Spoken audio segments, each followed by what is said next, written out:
നമസ്കാരം. അങ്ങനെ 3 മാസത്തെ പ്രോജക്റ്റിന് ശേഷം ഇന്നാണ് നമ്മുടെ പടക്കളത്തിലേക്ക് തിരികെ എത്തുന്ന ആ സുദിനം.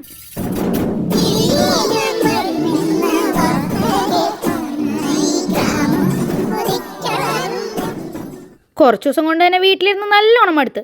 അപ്പോൾ രാവിലെ തന്നെ എഴുന്നേറ്റ് നേരെ വിട്ട് കോളേജിലേക്ക്. കുറേ കാലമായിട്ട് പിള്ളേരൊന്നും കാണാത്തതുകൊണ്ട് തന്നെ വിശേഷങ്ങൾ പറയാൻ കുറേ ഉണ്ടായിരുന്നു. എല്ലാവരും അവരവരെ പോയ സ്ഥലത്തെ പറ്റി തള്ളി മറിച്ചപ്പോൾ നമ്മളും വിടരുതല്ലോ, ഒപ്പം തന്നെ അങ്ങ് ഉന്തിക്കൊടുത്തു. അങ്ങനെ ക്ലാസ്സും കേട്ട് കോളേജിലേക്ക് വിടുന്നതിൻ്റെ മെയിൻ ഉദ്ദേശത്തിൻ്റെ ഭാഗമായി ഉച്ചയ്ക്ക് എല്ലാവരും പാത്രത്തിൽ കൈയിട്ട് വാരി ഉറക്കം തൂങ്ങിയവരവർ എങ്ങനെയൊക്കെയോ തീർത്തു. ഇനി മുതൽ സീനിയേഴ്സ് ആയ സ്ഥിതിക്ക് ഷോ ഇറക്കാൻ പിള്ളേരൊക്കെ കണ്ടുവന്നപ്പോൾ മിസ്സ് പറയാൻ ലൈബ്രറി പൊക്കോളാം. പിന്നെ എന്ത് വേണം, ക്ലാസ് കട്ടടിച്ച് ലൈബ്രറി പോയി നോക്കിയപ്പോൾ അവിടെ ആരാണ്ട് മിഠായി കൊടുക്കുന്നുണ്ടെന്ന് തോന്നുന്നു. അല്ലാണ്ട് ഇങ്ങനെ ഉണ്ടാവും. ഇപ്പോൾ ആട്ടപ്പിള്ളേരെല്ലാം അവിടെ ഏതോ ബുക്കിൻ്റെ പിന്നാലെ നിൽക്കണം. പോയി ചോദിച്ചപ്പോൾ പറയാം, രാവിലെ സാറ് വന്നിട്ട് പറഞ്ഞ ബുക്ക് ഇതാണത്രേ. എന്തൊക്കെയാണ് ഈ കൊച്ചു കേരളത്തിൽ സംഭവിക്കുന്ന എന്തൊക്കെ കാര്യങ്ങളാണ്? എന്തൊക്കെയാണ് നടക്കുന്നേ? എന്തൊക്കെയാ?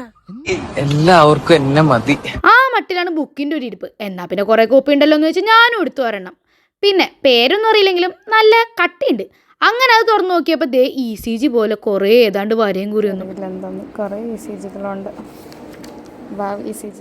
ഒന്നും മനസ്സിലാവുന്നില്ല. തൊട്ടടുത്തിരുന്ന ലക്ഷ്മിയെ നോക്കിയപ്പോൾ അവളും ഇതേ അവസ്ഥ. അപ്പോഴാണ് എനിക്കൊരു സത്യം മനസ്സിലായത്. എല്ലാവരും ആവേശത്തിലെടുത്തെങ്കിലും ആർക്കും ഒരു തേങ്ങ മനസ്സിലാവുന്നില്ലെന്ന്.